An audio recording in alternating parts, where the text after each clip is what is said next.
Business as Unusual is a thought-provoking podcast that explores the innovative strategies, disruptive ideas, and unconventional practices driving successful leaders and companies in the ever-evolving world of modern business.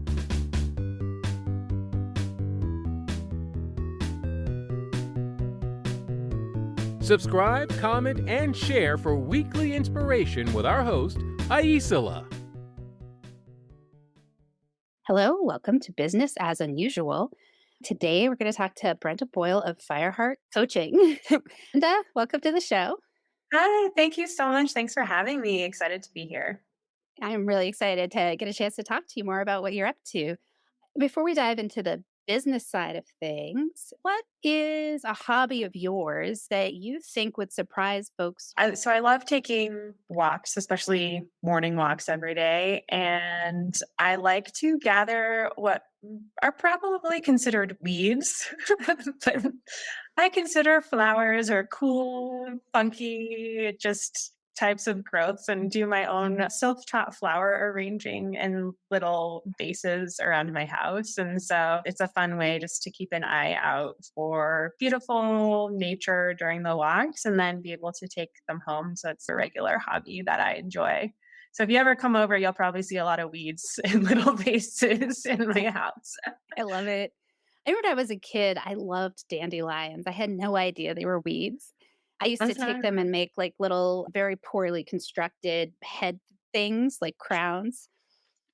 And when I finally learned they were weeds, I was disappointed. But I was like, I guess I can like them anyway. Definitely. Yeah. Why not? So thistles, whatever. And it's fun just to also explore alleyways or kind of nooks and crannies of the neighborhood. So in my mind, I have a mental map of, in the corner of street A and street B, there are usually the orange flowers. And so it's a fun little just side thing to do for a walk. That's nice. Yeah, I need a goal. I know people that can just hike, but I need like an activity or a goal where I can't motivate to get out for some reason. I'm like just going to go for a walk. I find myself not doing it. It actually started during COVID. I heard of a concept called AWE walks, AWE, and on walks to look for something that can give you a sense of awe or inspiration, appreciation. And so almost a way to more mindfully walk rather than getting on the treadmill or the hamster wheel of worries and anxieties spinning. And definitely a silver lining practice I learned during the COVID shutdown era.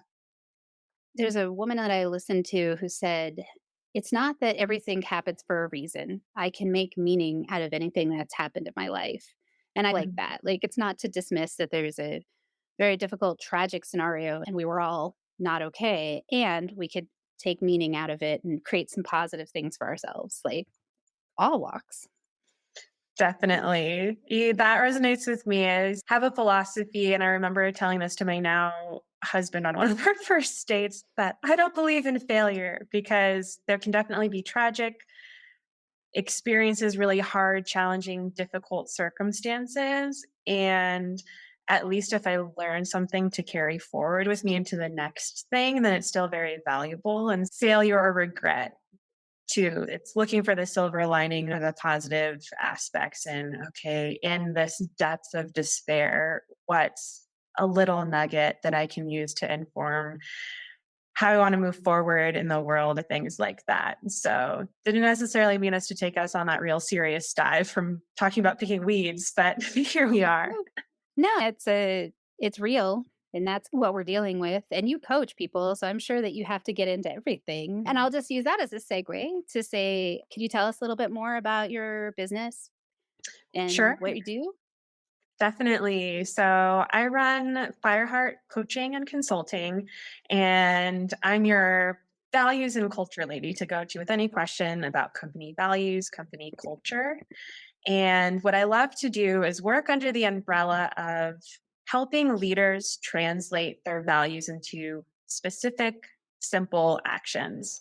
So if you say you care about collaboration or transparency or integrity, what does that actually look like in terms of your individual actions as a leader, maybe how you facilitate team meetings or have performance conversations with folks? And what does that look like in terms of a systemic level, a structural level with your team?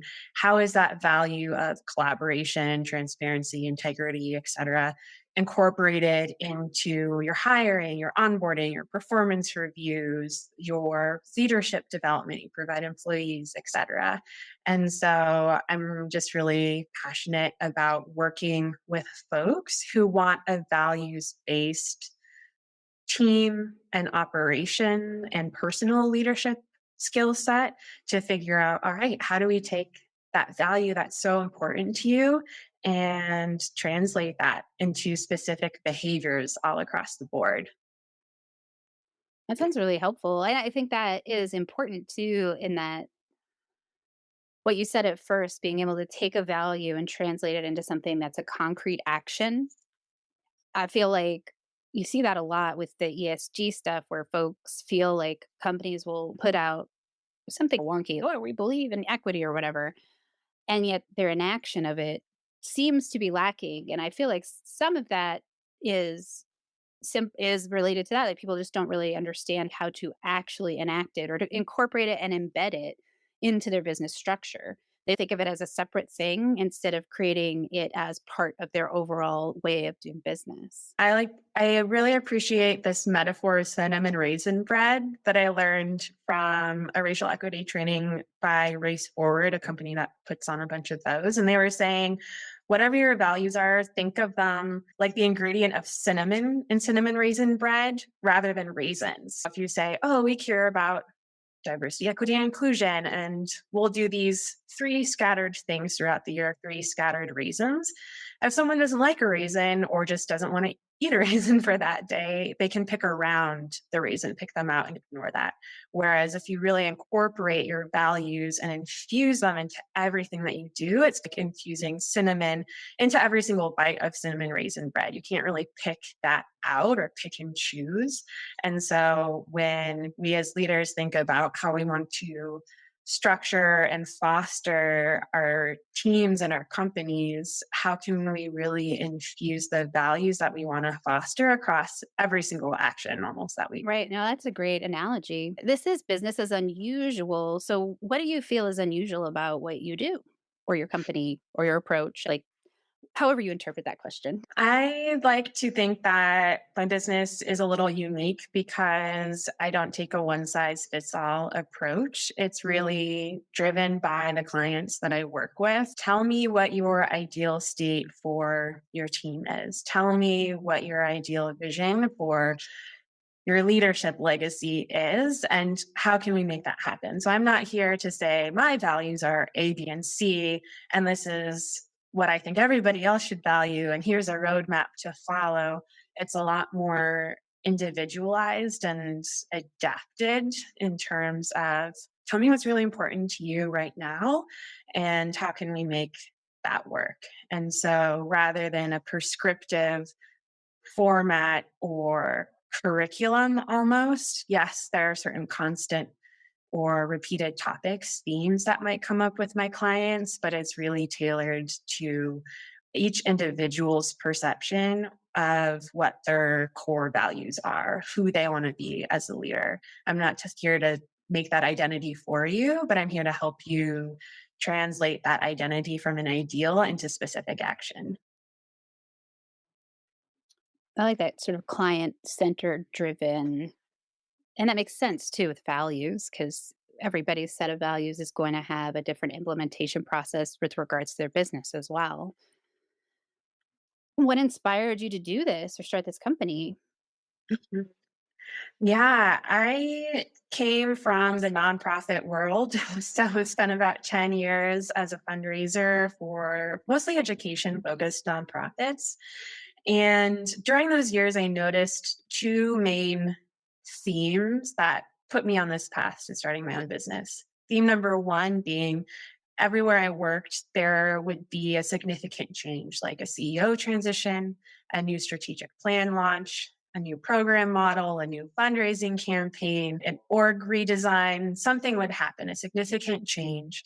And more often than not, that would cause a lot of anxiety, fear, confusion, disarray internally. And in my young career, I would sit there going, why does this have to be so hard? We know these types of changes are always going to happen. There's always going to be a new CEO or a new strategic plan.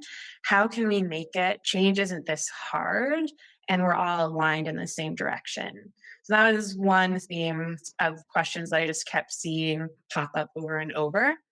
The second theme was in my specific role as a fundraiser, unfortunately, I encountered a few inappropriate donors.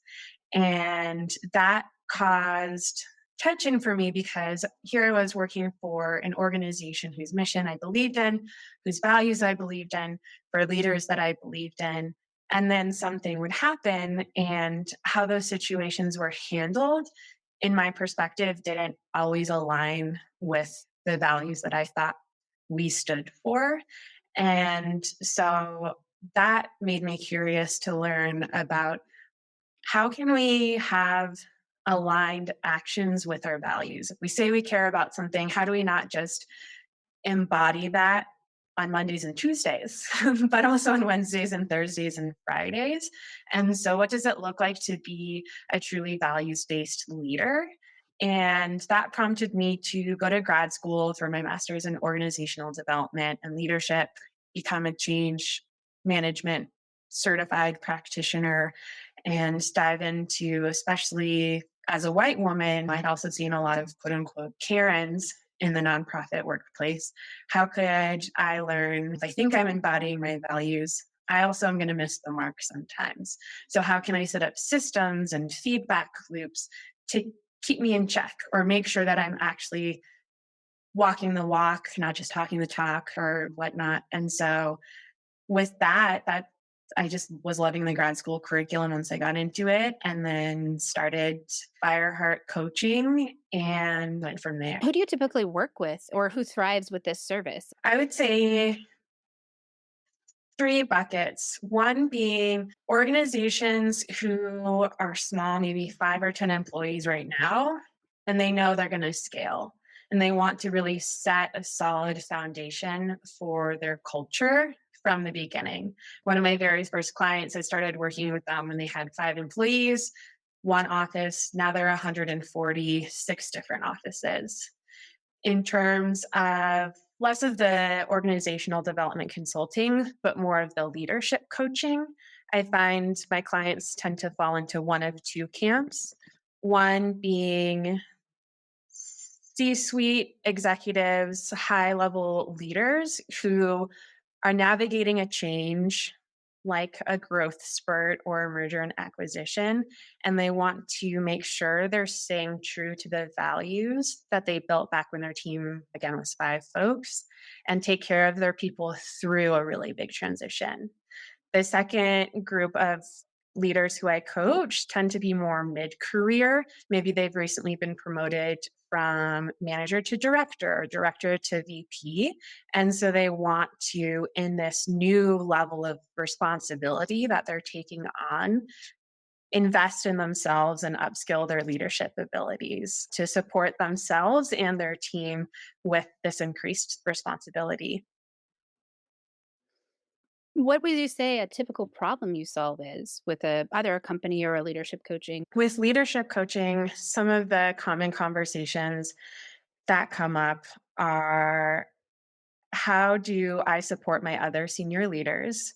How do I feel more confident in using my voice now that I'm at the table with C-suite members? How do I almost step into my power, step into my voice with that? A lot about navigating expectations and conflict and feedback conversations. The last piece I'll say for leadership coaching is also what to do when our values conflict. A common question I get in regards to that is, I want to be an empathetic leader, and I want to have standards of excellence. How do I be empathetic and hold people accountable? And so walking through situations where it seems like 2 of our values might conflict, but actually nothing's as black and white. And so navigating those paradoxes. On the organization level, I love to work with teams who are trying to figure out what their values are in the first place and how to operationally define those. How can we say an example could be show up as yourself in our workplace. That could be a value. Okay, that's a fantastic start. But what does that mean? How do you know if someone's doing that or not? What are specific behaviors that you can define to help people understand? How is this going to inform who you're hiring, how you're evaluating performance in terms of are people embodying those values that you're setting? So, really going from a big picture into the nitty gritty of how can we make sure we're defining this value in the same way and an easy to understand way. So, everyone's operating with the same toolkit or using the same language. That sounds really helpful. What is the best advice you have received or given, or both? Mhm. I would say, in terms of advice, just keep doing what you're doing, consistency. I think, especially as an entrepreneur who is building her own business, there are definite waves and ups and downs to this journey. And a consistent theme of advice I've heard from multiple people is just keep doing the work that you want to be doing, keep showing up, keep putting yourself out there, and you'll figure things out. Things will be figured out. And so I use that to remind myself, especially during times of stress or uncertainty in building a business. I might not know all of the answers ever. I'm just going to keep showing up and keep trying to provide the value and provide the impact and provide the support that I want to. What do you do to keep yourself recharged or inspired when, like you said, it's that sort of up and down experience? I am a proud cat mom.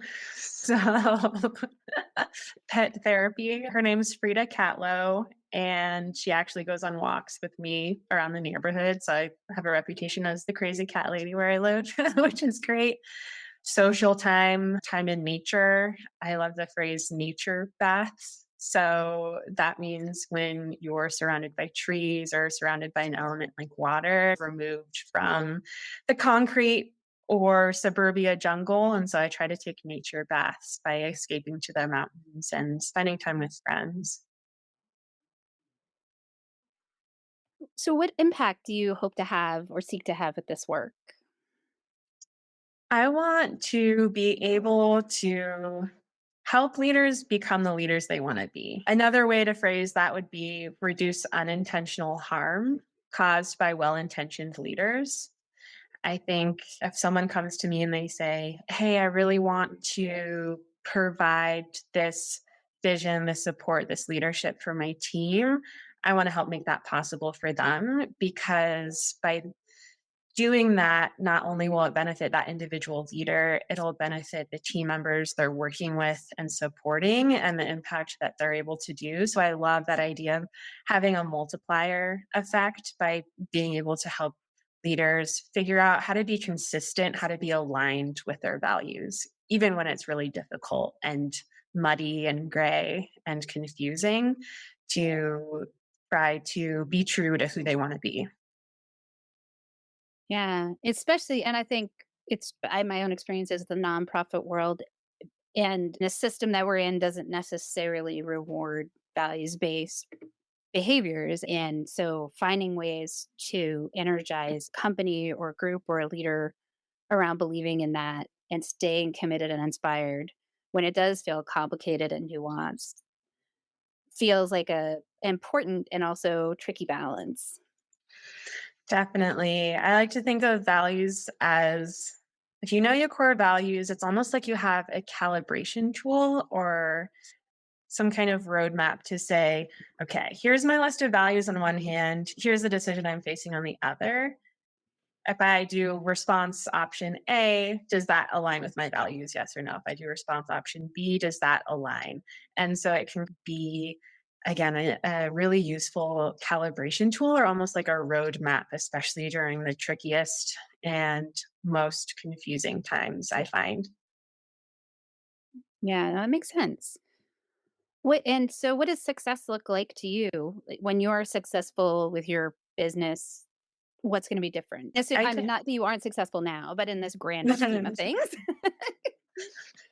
grander scheme of things, goodness, I think in terms of what success looks like, another piece that comes to mind is continuing to hear positive feedback from clients. Like before executive meetings, my voice felt muted. And now I feel like I can fully speak exactly what I want to, and I don't leave anything on the table. Or by saying, you've really helped center us and realign us on our purpose. And so just being able to do that with more people, more individuals, and more companies, that would be definitely a huge sign of success for me. I hope you do. I think that values-based business sounds like a great idea. So I Thank don't you. know.